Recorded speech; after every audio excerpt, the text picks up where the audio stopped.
మిథునం వారి కనుక చూసుకుంటే ఈ మూడు గ్రహాలు ధనభావంలోకి వెళ్ళి కూర్చుంటున్నాయి. అంటే గురువు, శుక్రుడు, బుధుడు 23 జూన్ నుంచి మే జూలై 5వ తేదీ వరకు 23 జూన్ నుంచి జూలై 5వ తేదీ వరకు కలిసి ఉంటాయి ఈ మూడు గ్రహాలు. తర్వాత మరలా బుధుడు వెనక్కి వస్తాడు వక్రించుకుంటూ, మరియు అదేవిధంగా శుక్రుడు కేతుతో వెళ్ళి కలుస్తాడు. That is different case. అయితే ఈ గ్రహాల యొక్క సంబంధం మీకు ఎటువంటి ఫలితాలను ఇస్తుంది, ఏ దేవత ఆరాధన చేయాలి, ఎటువంటి విషయాల పట్ల మీరు జాగ్రత్తగా ఉండాలి. ఎందుకంటే మీకు దశమంలో శని ఉన్నాడు, 12లో కుజుడు వచ్చి కూర్చుంటున్నాడు ఇప్పుడు 21వ తేదీ నుంచి కూడా. మరి వీటి యొక్క ఫలితాలు ఏమిటి అనేటువంటి అంశాలు చెప్తుంది నేనైనప్పటికీ చెప్పిస్తుంది సాక్షాత్ లలిత అమ్మవారిగా భావిస్తూ ఆ లలితాంబిక అమ్మవారి యొక్క అనుగ్రహం మీకు పరిపూర్ణంగా కలగాలని మనస్ఫూర్తిగా కోరుకుంటూ, ఇక్కడ ధనస్థానంలో వచ్చి కూర్చున్నాయి మూడు గ్రహాలు. అందుకని మీకు గతంతో పోల్చుకుంటే ఖచ్చితంగా 23వ తేదీ జూన్ నుంచి మే 5వ తేదీ వరకు మిథున లగ్నం వారికి ధనపరమైనటువంటి విషయంలో అనుకూలత ఉంటుంది. ధనపరమైనటువంటి విషయాల్లోని కుటుంబీకులు, కుటుంబ సంబంధించిన విషయాల్లో, కుటుంబ అభివృద్ధి కోసం చేసేటువంటి పనుల్లో చక్కగా అనుకూలత ఉంటుంది. అదేవిధంగా దశమంలో శని ఉన్నప్పటికీ దశమ స్థానంలో ఉండే శని మీద గురువు యొక్క దృష్టి రెండు శుభగ్రహాలతో కలిసి ఉన్నందుకు ఉద్యోగ ప్రయత్నాల్లో మీరు ఏదైతే జాబ్ కోసం ప్రయత్నం చేస్తూ ఉంటారో ఆ యొక్క జాబ్ సంబంధించినటువంటి విషయంలో అనుకూలత పెరుగుతుంది. కొత్త జాబ్స్ వస్తాయి, జాబ్స్ కోసం చేసే ప్రయత్నాలు ఫలిస్తాయి. అయితే మరింత అనుకూలత రావాలి అంటే మీరు ఏం చేస్తారంటే నవగ్రహాల్లో ప్రత్యేకంగా మీరు కేతు గ్రహం దగ్గర, ఎందుకంటే ఇంటర్వ్యూ సమయం 3వ స్థానంలో చూస్తాం, కేతువు, కుజ, శని, రాహు గ్రహాల దగ్గర దీపారాధన చేయండి. ఓం మాణిక్య మకుటాకార జానుద్వయ విరాజితాయే నమః అనే మంత్రం చేయండి. అన్ని విధాలా మీకు బాగుంటుంది. మరియు ఇక్కడ ఎప్పుడైతే 12వ స్థానంలోకి కుజుడు వచ్చి కూర్చున్నాడో 6వ అధిపతి మీకు, కాబట్టి ఎట్టి పరిస్థితుల్లో 21వ తేదీ నుంచి ఒక 45 రోజుల పాటు ఇన్వెస్ట్మెంట్స్ జోలికి వెళ్ళకండి దయచేసి. 12వ స్థానంలో 6వ అధిపతి ఉండడం అనేది ఏంటంటే అప్పు చేసి ఇన్వెస్ట్మెంట్స్ చేయడం అనేటువంటి రాంగ్ స్టెప్ పడుతూ ఉంటుంది. కాబట్టి ఈ విషయంలో జాగ్రత్తగా ఉండండి. 3లో కేతు ఉన్నందుకు కొంచెం కమ్యూనికేట్ చేసేటప్పుడు అవుతున్నది కొద్దిగా జాగ్రత్తగా ఉండండి. ఎందుకంటే 3లో ఉండే కేతు మీద కుజుడు దృష్టి కూడా ఉంది. మరి అనవసరంగా మిస్కమ్యూనికేషన్స్ అవుతున్నాయి ఎక్కువగా అనుకునేటువంటి వారు ఓం కర్పూర వీటి కామోద సమాకర్ష దిగంతరాయ నమః అనే మంత్రం చేయండి. శని, రాహు, కుజ, కేతు 4 గ్రహాల దగ్గర దీపారాధన చేయండి. ఖచ్చితంగా అన్ని విధాల మీకు బాగుంటుంది. గ్రహాల యొక్క కలయిక ఏదైతే ఉందో ఇది గోచారంలో ఉన్నప్పుడు ఇచ్చే ఫలితాలు, జన్మజాతకంగా ఉండేటువంటి ఫలితాలు ఉంటాయి.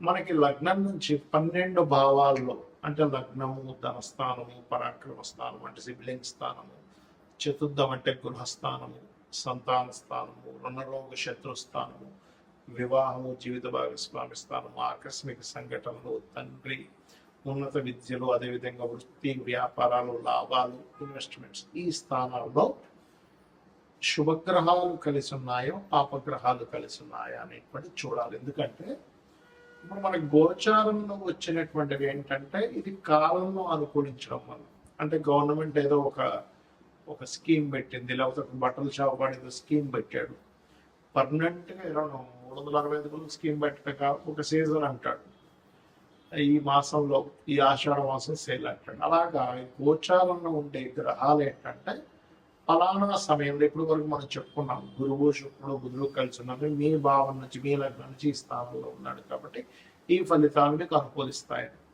కానీ దీనికంటే ముఖ్యంగా మీ జన్మ జాతకంలో ఒక గ్రహం ఒక రాశిలో ఉన్నందుకు ఒక ఫలితం ఇస్తుంది, ఒక నక్షత్రంలో ఉన్నందుకు ఒక యోగాన్ని కలిగి ఉంటుంది. యోగము అంటే ఇంకో గ్రహంతో కలయిక, అది రాశితో కలయిక, నక్షత్రంతో కలిసి ఉందా లేకపోతే ఇంకొక గ్రహంతో కలిసి ఉందా అనేటువంటి చూడాలి. ఒక గ్రహంతో కలిసి ఉందా, 2 గ్రహాలతో కలిసి ఉన్నాయా, 3తోనా, కొంతమందికి 8 గ్రహాలు అష్టగ్రహ కూటమిలో కూడా పుడతారు.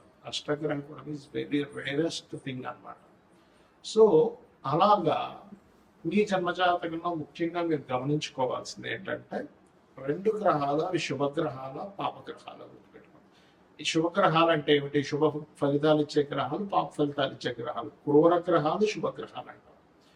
ఇవి అన్నీ కూడా ఒక్కొక్క స్థానాల్లో ఉన్నప్పుడు ఒక్కొక్క ఫలితాలు ఇస్తాయి. ఎలాగా అంటే అప్పుడు శుభగ్రహాలు అంటే ఏమిటి? గురువు, శుక్రుడు, బుధుడు, పూర్ణ చంద్రుడు. ఓకే, ఈ 4 కూడా చక్కటి శుభగ్రహాలు. మరి పాప ఫలితాలు ఇచ్చే గ్రహాలు ఏంటంటే ఇందులో మన అర్ధపాపి ఉంటారు. ఎవరు? రవి అర్ధపాపి, పూర్ణపాపి కాదు. అదేవిధంగా క్షీణచంద్రుడు పాపి అవుతాడు, పూర్ణచంద్రుడు శుభుడు అవుతాడు. అలాగే పాడైపోయినటువంటి గ్రహం ఏదైనా పాపి అవుతుంది. అంటే ఏంటి? నీచంలో ఉంది, పాపగ్రహాల మధ్య ఉంది, అది శుభగ్రహం కూడా పాప ఫలితాలు ఇస్తుంది. అయితే అందులో ప్రధానంగా మనం తీసుకోవాల్సింది రాహువు, కేతువు, శని, కుజ. ఈ 4 ప్రధానంగా పాపగ్రహాలు. రవి అర్ధపాపి అవుతూ ఉంటాడు. సిచ్యువేషన్స్ బట్టి గ్రహాలు మారిపోతుంటాయి. అయితే ఇక్కడ మీరు అర్థం చేసుకోవాల్సింది, శుభగ్రహాలు మీకు కంప్లీట్గా మీ యొక్క లగ్నం నుంచి, లగ్నంలో కానీ, ధనస్థానం అంటే 2వ స్థానంలో కానీ, 4లో కానీ, 5లో కానీ, 7వ భావంలో కానీ, అదేవిధంగా మీకు లాభభావంలో కానీ శుభగ్రహాలు కలయిక మంచి ఫలితాలను ఇస్తుంది. గుర్తుపెట్టుకోండి. దీంతో పాటు పోర్ట్ఫోలియో కూడా చూడాలి. మరి క్రూర గ్రహాలు ఏమిటంటే ఇవి కూడా మంచి ఫలితాలు ఇస్తాయి. ఎక్కడ ఇస్తాయని చెప్తాను. 3వ భావంలో అంటే పరాక్రమం. మీకు ధైర్యంగా ఒక పని చేయాలంటే క్రూర గ్రహాలు కలయిక ఉండాలి. అంటే ఏమిటేమిటి? రవి కుజులు కావచ్చు, శని కుజులు కావచ్చు, అదేవిధంగా మనకి కుజుడు రాహు కావచ్చు, కుజుడు రవి కావచ్చు. ఇలా ఇప్పుడు నేను చెప్పినటువంటి గ్రహాలు ఏవైతే రాహువు, కేతువు, కుజుడు, రవి అండ్ పాప ఫలితం, పాప సంబంధం కలిగిన గ్రహం, ఇవి ఏం చేస్తాయంటే వెరీ క్లియర్గా ఇవి మీకు 3లో ఉన్న, 6వ భావంలో ఉన్న, 3లో ఉంటే పరాక్రమాన్ని ఇస్తుంది, ధైర్యంగా ఒక స్టెప్ తీసుకోవడానికి ఇస్తుంది. 6వ భావంలో ఉంటే శత్రువు నిలబడలేడు మీ ముందు. గుర్తుపెట్టుకోండి. 6లో కుజుడున్న జాతకుడు చూడండి, ఈ శత్రువు మీ ముందు నిలబడలేడు. శత్రువు నాశనము అంటుంది శాస్త్రం. అదేవిధంగా 6వ స్థానంలో అధిక గ్రహాలు. ఇంకొక ఇబ్బంది కూడా ఉంది. ఏముంటుంది అంటే కొంచెం ఎక్కువ కర్మలు పెండింగ్ ఉన్నాయి, కొంచెం ఎక్కువ పోరాటం ఉంటుంది లైఫ్లో శుభగ్రహాలు, పాపగ్రహాలు ఉన్నది. కాకపోతే పోరాడేటువంటి శక్తిని కూడా ఆ గ్రహాలు ఇస్తాయి. గుర్తుపెట్టుకోండి. అలాగే దశమంలో కూడా పాపగ్రహాలు మంచిది. ఎందుకంటే దశమం కూడా కార్యం చేయడానికి ఉండేటువంటి ఫలితాన్ని ఇచ్చేటువంటి స్థానం.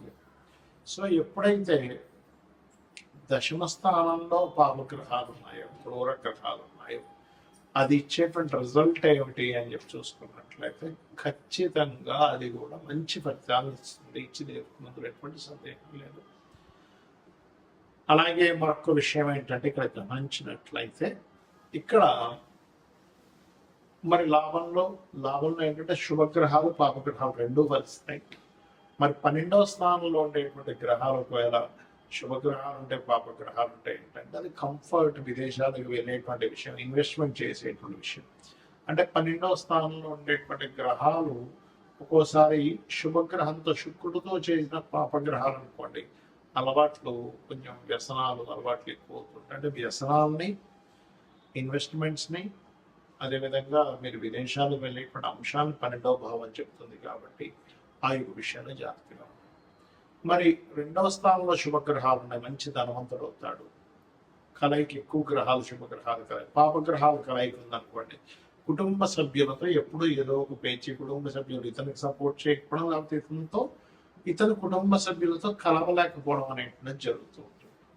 కాబట్టి ఎప్పుడూ కూడా శుభగ్రహాలు, పాపగ్రహాలు రెండూ మంచివే, కానీ అవి ఎక్కడ ఉంటే ఎటువంటిది అనేటువంటిది చూసుకోవాలి. ఎలా అంటే ఇప్పుడు చిన్న ఎగ్జాంపుల్ చెప్తాను. మాకు మెడ దగ్గర మూవింగ్ అయ్యేటువంటి వజ్రం ఉండాలి. అంతేగాని స్టిఫ్గా ఈ చేతి దగ్గర ఉన్నట్టుగా స్టిఫ్గా ఉండేదంటే ఇక్కడ పనికిరాదు. ఎందుకంటే చూడలేము, తిరగలేము, మాట్లాడలేము, అటు ఇటు తిప్పలేము. అంటే ఇది మూవింగ్ అయ్యేలా ఉండాలి, అంతే కదా. కాళ్ళకి, మోకాళ్ళ దగ్గర మూవ్ అవ్వాలి, కానీ కింద కాళ్ళు, పై భాగం తొడ దగ్గర మూమెంట్ ఉండకూడదు. ఎందుకంటే అక్కడ ఉంటే మనిషి నిలబడలేడు. అంటే మన యొక్క శరీర భాగాలలో ఎక్కడ మీకు బెండ్ అవ్వాలి, ఎక్కడ బెండ్ అవ్వకూడదు అనేటువంటి సిస్టమ్ ఎలా అయితే భగవంతుడు క్రియేట్ చేశాడో, గ్రహాలు కూడా పరాక్రమం ఉండాలా వద్దంటే ఉండాలి. అప్పుడు 3వ గ్రహంలో పాపగ్రహాలు ఉండాలి. శత్రువుపై జయం ఉండాలా, లేదా కాంపిటేటివ్గా తీసుకోవాలి, లేదా కాంపిటీషన్గా ఫీల్ అవ్వాలా, లేదా అంటే 6వ భావంలో పాపగ్రహాలు ఉండాలి. అది చాలా మంచిది. మరి ఎటువంటి ఒడిదుడుకులు వస్తున్నా నేను కెరీర్లో నిలబడాలంటే ఇప్పుడు దశమంలో పాపగ్రహాలు ఉండాలి. అయితే సహజంగా ఈ పాపగ్రహాలు 3, 6, 12 దశమ స్థానాల్లో ఉంటే చాలా మంచిది, లాభస్థానంలో ఉంటే కూడా మంచిదే. కానీ శుభగ్రహాల ప్లేస్లో శుభుడు, పాపగ్రహాలు ప్లేస్లో పాపలు ఉన్నప్పటికీ కూడా పోర్ట్ఫోలియోస్ అంటాయి. అంటే ఏమిటి, ఆ పాపగ్రహాలు మీకు అక్కడ మంచిది ఇస్తుందా అంటే ఇబ్బంది ఇస్తుందా అంటే ఎలాగా. 6లో పాపగ్రహాలు ఉన్నాయండి, కానీ అది ఎప్పుడు ఏదో ఒక కోర్టు కేసుని గొడవలనే చూపిస్తుంది అనుకోండి, అది ఇంకా పెద్ద తలనొప్పి కదా. అందుకని మీరు ఏం చేయాలి, ఎక్కువగా మీకు గొడవలు అవుతున్నాయి 6లో ఉండే పాపగ్రహాలకు సంబంధించిన దానం ఇవ్వండి. ఎందుకంటే పూర్వజన్మ కర్మస్థానాధిపతి 6వ స్థానం, అంటే మీ డైలీ లైఫ్ ఎలా ఉంటుందని చెప్పేది 6వ భావము. గొడవలు అవుతున్నాయి, అప్పులు అవుతున్నాయి, ఎప్పుడు ఏదో ఒక ఘర్షణ ఉంటుంది నా లైఫ్లో అన్నప్పుడు మీ లగ్నం నుంచి, అంటే మీరు మేషం నుంచి మీనం వరకు ఏ లగ్నమో తెలుసుకొని అక్కడ నుంచి 6వ స్థానంలో ఉండే గ్రహాలకు దానం ఇవ్వండి. 5వ భావంలో ఉండే గ్రహానికి సంబంధించిన మంత్రం చేసుకోండి. అన్ని విధాలు మీకు బాగుంటుంది. శ్రీమాత్రేయ నమః.